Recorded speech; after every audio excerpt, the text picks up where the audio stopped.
140వ కీర్తన మొదటి వచనం. యెహోవా దుష్టుల చేతిలో నుండి నన్ను విడిపింపుము, బలాత్కారము చేయువారి చేతిలో పడకుండా నన్ను కాపాడుము. 2వ వచనం.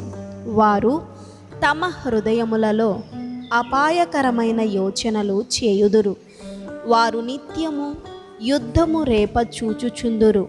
3వ వచనం. పాము నాలుక వలె వారు తమ నాలుకలు వాడి చేయుదురు, వారి పెదవుల క్రింద సర్ప విషమున్నది. 4వ వచనం.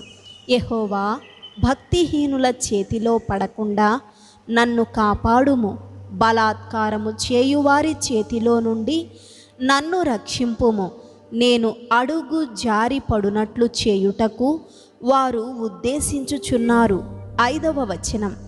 గర్విష్ఠులు నా కొరకు ఉరిని త్రాళ్లను చాటుగా ఒడ్డియున్నారు, వారు త్రోవ ప్రక్కను వలపరచియున్నారు, నన్ను పట్టుకొనుటకై ఉచ్చులా నొగ్గియున్నారు.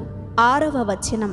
అయినను నేను యెహోవాతో ఇలాగున మనవి చేయుచున్నాను, యెహోవా నీవే నా దేవుడవు, నా విజ్ఞాపనలకు చెవియొగ్గుము. 7వ వచనం. ప్రభువైన యెహోవా నా రక్షణ దుర్గము, యుద్ధ దినమున నీవు నా తలను కాయుదువు. 8వ వచనం. యెహోవా భక్తిహీనుల కోరికలను తీర్చకుము, వారు అతిశయించకుండునట్లు వారి ఆలోచనను కొనసాగింపకుము. 9వ వచనం. నన్ను చుట్టుకొను వారు తల ఎత్తిన ఎడల వారి పెదవుల చేటు వారిని ముంచునుగాక. 10వ వచనం.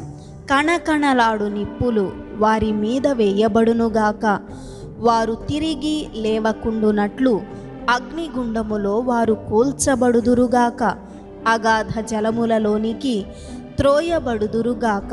11వ వచనం. కొండెములాడువారు భూమి మీద స్థిరపడకుందురుగాక, ఆపత్తు బలాత్కారులను తరిమి వారిని పడద్రోయునుగాక. 12వ వచనం. బాధింపబడువారి పక్షమున యెహోవా వ్యాజ్యమాడుననియు దరిద్రులకు ఆయన న్యాయము తీర్చుననియు నేనెరుగుదును. 13వ వచనం. నిశ్చయముగా నీతిమంతులు నీ నామమునకు కృతజ్ఞతాస్తుతులు చెల్లించెదరు, యథార్థవంతులు నీ సన్నిధిని నివసించెదరు. ఆమేన్.